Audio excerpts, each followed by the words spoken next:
A very auspicious day to one and all, including our jury members, respected sir, teachers, and all my fellow friends. My name is Master Aman Anil Zha, studying in Elphinstone College 4, Mumbai. I am really glad to have an opportunity to express my views on the topic of healthcare system in India.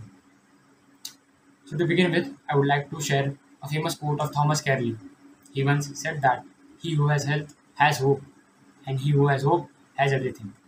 So let's begin with the topic: healthcare system in India. India is a democratic country. Providing primary healthcare facilities to all the people is the responsibility of the government. The fact is that India is a really vast country. By about 70% of its population lives in rural areas.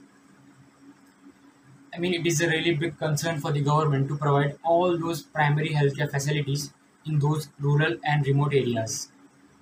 It is a really tough job for the government, but still, they're trying and striving to provide a big and a better health infrastructure in rural areas. But still, the difference of quality can be easily visible in comparison with urban areas with rural areas. Due to the federalized system of government in India, the area of governance in health has been divided into two ministries. Number one is Union Health Ministry and number two is the Family Welfare Ministry. Now these two ministries helps to implement and formulate all the national health related schemes across the nation. To name a few schemes, they are National AIDS Control Program, Revised National Tuberculosis Control Program, etc. Now, I would like to share some more points related to Indian healthcare system, but now in the context of COVID-19, as it is our current scenario and we all are suffering from it. Now, since this pandemic has hit our country, there is a huge shortfall in our healthcare system. 18% at the subcentral level, 22% at the primary health centers, and 30% at the community health centers.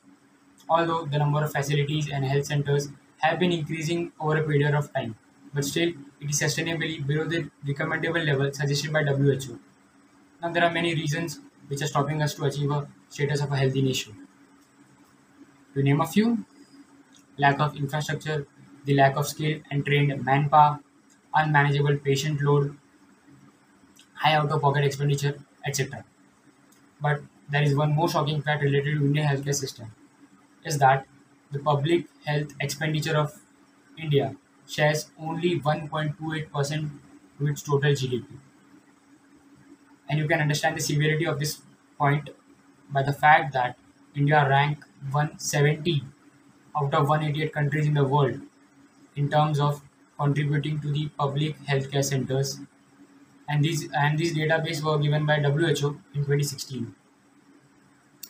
Isn't it shocking? I mean, despite all these problems and despite all these problems that we have, there are few steps from which we can overcome from the situation, and the government has also started to work on those steps. These are to invest and to prepare a better and better healthcare infrastructure in rural areas and to provide massive education program to them, to educate them and to create a strong surveillance between them to stop the spread and the fatality. Hence, by providing clinical guidelines, training, and handholding may help us to overcome the situation very quickly. And I strongly believe that India will become a healthy nation country over the next few years. Now, here were all my views related to Indian healthcare system. I hope you have liked my views and my points. I'm really glad and flattered that you have heard all my points so patiently till the end. A really, really, really big thank you to all. Cheers. Jai Hind.